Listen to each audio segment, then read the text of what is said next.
Hey, this is Colin, and I just wanted to welcome you to the Faith Focused Marketing Podcast, a podcast designed for Christian business owners that are interested in building their business using marketing principles that last the test of time instead of chasing shiny objects and the fleeting winds of the new tactics that seemingly pop up day after day. If you're needing help with your marketing, feel free to visit faithfocusedmarketing.com. That's faithfocusedmarketing.com. And with that, let's jump into today's episode. Alrighty, guys, welcome back to the Faith Focused Marketing Podcast. I'm super pleased to have you here, and just wanted to again thank you for listening to previous episodes and hanging in with me here. So today's episode, I want to talk about the importance of really understanding your customer, and then also we're going to talk briefly about the importance of forecasting what you can actually spend to acquire a customer. So first things first, importance of understanding your customer. I want to actually take a quick example from one of the favorite books I've read. You've probably heard me 1,000 times talk about it, Scientific Advertising by Claude Hopkins. This is actually in chapter 11 with the chapter title called Information. And really the whole purpose of this chapter is to talk about the importance as a business owner and as the marketer of your business, which a lot of you are the business owner and the marketer. Some of you have teams or you're working with an agency or consultants, but either way, I think it's important as a business owner to understand these basic concepts of really doing thorough research on your customer. And really, I mean, if you boil down a lot of your business success, right, the ability for a customer to look at your business to say, hey, wow, there's value here, and exchange their money in exchange for your product or service, one of the biggest ways or the most important ways to encourage folks and to have them feel like they are getting value is to first understand what their needs are, right? To even understand what they're interested in. And so Claude gives an example of a pork and beans brand, right? So Claude, back in the day, I mean, he worked, this is over 100 years ago, but he worked with lots of different brands. A lot of them were kind of national consumer packaged goods brands, food and beverage brands, all different types of things. I mean, you think companies, even toothpaste brands, insurance related brands. But in this case, he said, there was an example of pork and beans. So let's take a look at what he says. He says, he says, he said, we were called on to advertise pork and beans. A canvas was made on some thousands of homes. All pork and bean advertising had been based on Buy My Brand. He says that canvas showed that only 4% of people used any canned pork and beans, 96% baked beans at home. He said the problem was not selling a particular brand. He said any such attempt appealed only to 4% of those people. He said the right appeal was to win the people away from baking beans at home. That advertising, which without that knowledge must have failed, proved a great success. So basically he was saying was when he was called on to try and advertise a pork and beans brand, and this is, from my understanding, a lot of the times what they would do, great advertising agencies would do before they were going to actually try to work on selling a brand. They'd first, I mean, a lot of the stuff they did was door-to-door canvassing, right? But they'd go around and they'd actually figure out, well, what is the consumer actually interested in, right? And before we start crafting an advertisement that we think could work, what if we got feedback from the market in advance of creating our advertising? And what if we created our advertising just built around what people actually wanted or what their concerns were, so on and so forth? And he basically said that when they went around door to door in this pork and beans example, he found that it wasn't even about trying to convince these consumers to buy one brand over the other. It was the fact that most of these people never even bought pre-made baked beans in general. They cooked it at home. So really the advertisement that they needed to do was convincing people why buying pre-cooked beans in general was a better idea than cooking it at home, right? And so basically he was explaining the concept of how much money is saved when you actually can research what the consumer's thinking about or what they're using versus what they're not using, and really being a strategist on the front end, right? So for your business, obviously, if you've been in business for a while, you've probably in many cases already solve this equation, figuring out what your customers want, right? And delivering it to them. But you might be surprised if you were to actually survey and interview your previous customers, there might be some things you're missing, right?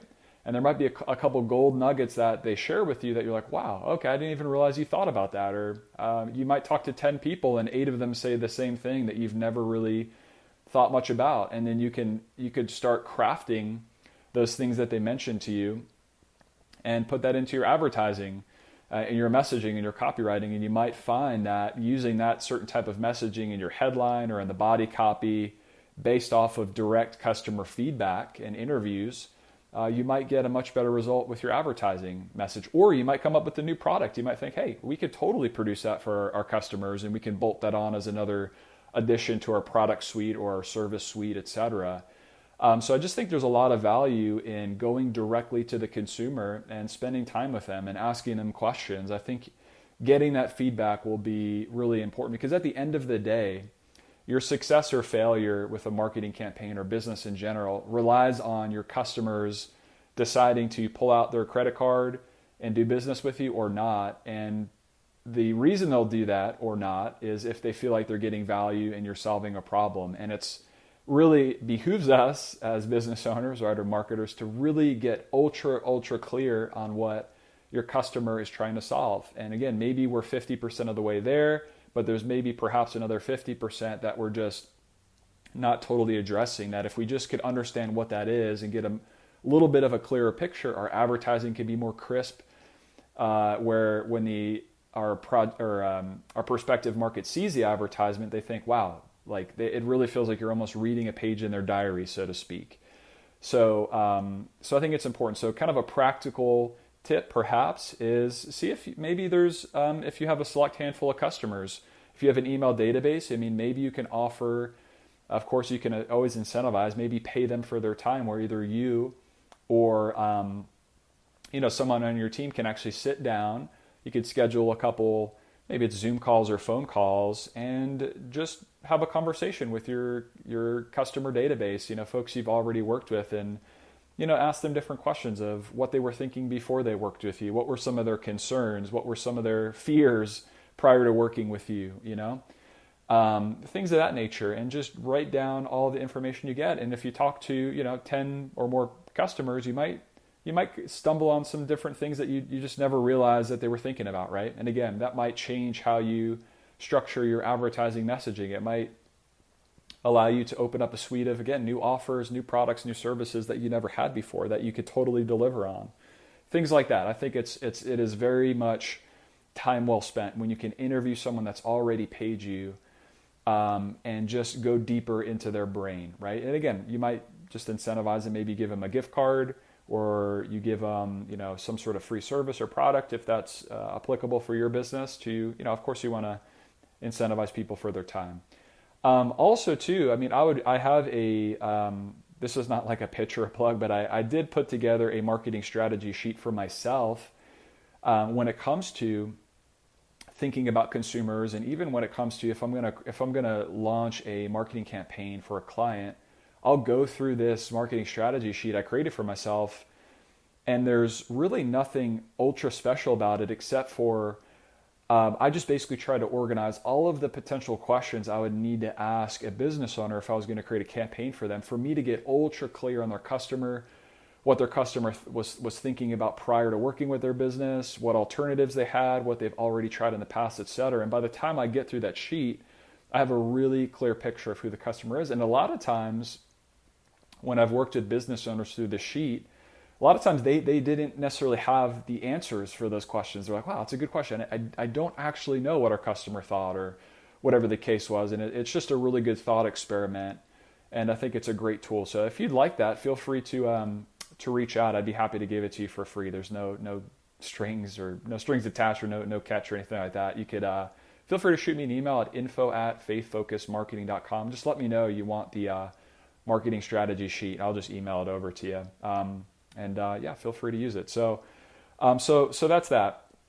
Now, lastly, I want to just briefly talk about the topic of forecasting what you can actually afford to spend to acquire customers. So this is this is a really interesting topic. And the more I've talked to business owners over the past couple of years, this is a lot of times one of the things that has caused issues for them as it relates to their own marketing, or if they've decided to outsource their marketing to an agency or a freelancer, not having proper forecasting or just basic kind of back of the napkin math has led to a lot of stress and turmoil and bad sort of marketing service relationships gone south, really a lot of times because of this. And what do I mean? Well, I mean, let's say for instance, again, I always use a roofing company as an example, but we can literally use any other example. I don't know. Let's say you're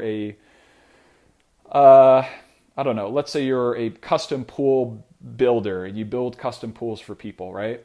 Well, if you're of that business and you're looking to acquire more customers where you can build custom pools for, if you just launch a campaign with the sort of, well, let's just hope this works and see what happens, and you haven't really sat down and thought about, well, what is the customer actually worth to us? How much margin do we have on average? And how much could we actually afford to spend with advertising, and what would be a reasonable cost? And then once you come to that reasonable cost, well, okay, how much do we need to spend to acquire a lead? And then how many leads do we need to book an appointment with somebody in person? And then, well, what would we need to spend to acquire a lead? And what would we need to spend to meet with someone in person? And like, basically I call these early indicator KPIs, meaning you have the ultimate, okay, we can afford to spend X on a customer. Okay.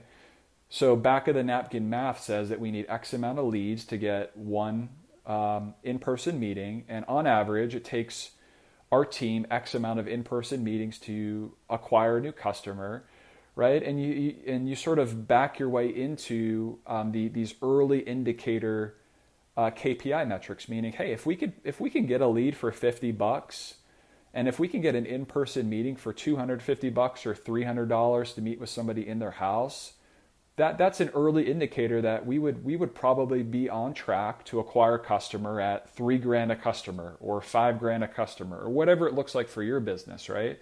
This is back of the napkin math. Now, of course, it's back of the napkin math, so it's not a perfect science, but if you can sit down and use reasonable numbers for your industry, right? And of course you can Google, right? Again, it's not going to be perfect math, but you can go on Google and in some cases just say, what's an average cost per lead for the financial services industry? Or what's the average cost per lead for a real estate agent looking to get seller listings or, buyer leads or, so on and so forth, right? You can get basic benchmarks. Now, again, these are not perfect. And you can even back it out to, okay, well, what would be, if I want to get leads on Facebook, what's the average CPM, right? And CPM stands for cost per milli, also known as like cost per 1,000 impressions. So what does it cost for me to get in front of 1,000 people? And on average, how many clicks can I expect? Like, what would be a good benchmark when it comes to clicks, right? Maybe your goal is to achieve a 1% or greater click-through rate, meaning if 100 people see your ad, you should expect to have one person click on the ad. And if you're spending $30 per 1,000, that would be an average of $3 per click, right? And if you're looking to generate a lead, let's say you're giving away some sort of free guide, right? And you're looking to get at least a bare minimum 10% opt-in rate, meaning you get 10 people to your website, one of them gives you their information, right? And you're getting $3 a click, right? That would put you at $30 per lead, right? And so anyway, basically, I don't want to make this overcomplicated, but what I am saying is before you launch a campaign, research your customer, right? Figure out what they actually want, figure out what's going through their head. So when it comes to crafting your copywriting, you can really speak to them as if you're a friend, as if you really actually understand what they're interested in, what they're not interested in, right? So you can make your messaging relevant. You can create offers, lead generation offers that are relevant. And then also do back of the napkin math to figure out before you launch a campaign, hey, before I launch a campaign and I freak out, I turn it off, I get upset because maybe you're not getting leads for what you thought you could, or whatever the case is, sit down and ask yourself, again, based off of our business, the amount of margin we have for our product or service, how much would we happily afford to pay if we could acquire a customer for paid advertising? then go a step before. Well, what happens before they pull out their credit card and pay you? Maybe you meet them in person. Okay, well, how many people do we need to meet in person to close a deal? Okay, so you take the overall number, the total cost you'd happily pay, divide it by the amount of appointments you typically need to have a customer. Okay, well, now you found your cost per appointment that's reasonable. And then you backtrack one more step, and obviously you need to generate a lead before you get an appointment. So you'd say, okay, on average, how many leads historically have we had to generate to get an appointment, right? So then you take your cost per appointment and you divide it by the amount of leads you need, right? Maybe you need 20 leads to get an appointment, and now you've come to your cost per lead, so on and so forth. And you can backtrack that out and say, how many clicks does it take for us to get a lead on average with paid advertising? Maybe it's 5, maybe it's 10. So take your lead, your early indicator lead cost you would pay, divide that by the amount of clicks on average, right? So now you've sort of built yourself a framework for when you launch a campaign, you could start looking at these early numbers and see if you're on track, if you're within the ballpark or not. So that way you don't freak out, turn things off, right? Get upset, whatever the case is. Of course, as always, you're always going to need to test and iterate and tweak things, but these are just some basic concepts that I think are really important. As it relates to advertising, again, to put yourself in a position of acting more like a scientist with a hypothesis versus acting like someone in Vegas, which I've never been at the slot machines, let's say, just pulling the handle, hoping that things will work out, right? We're not trying to do that with our advertising. We're trying to be like Claude Hopkins says, and I think really the first chapter, he describes what advertising is. The chapter is called How Advertising Laws Are Established, right? And he talks about the concept of looking at advertising as this tested scientific method, right? With a hypothesis, with real feedback that you're able to track and measure and make changes to and split test, right? This is what we're trying to get to when it comes to our advertising. So anyway, I thought these two concepts were helpful. It was research and basic back of the napkin math as it relates to what you could, for your individual business, afford to spend to acquire a customer, and working off of data and not necessarily emotions. That's what we're trying to achieve here, is letting data drive our decisions and not emotions. Figuring out what our customer wants, delivering it to them, creating our messaging around that, and of course delivering on that to the highest and best capability our business can, and then using math to drive our decisions when it comes to our advertising itself, and what ads are working, what ads are not working, what's on track, what's not on track, etc. So anyway, hopefully this was a useful episode for you, and I will see you on the next one. God bless, and talk to you soon.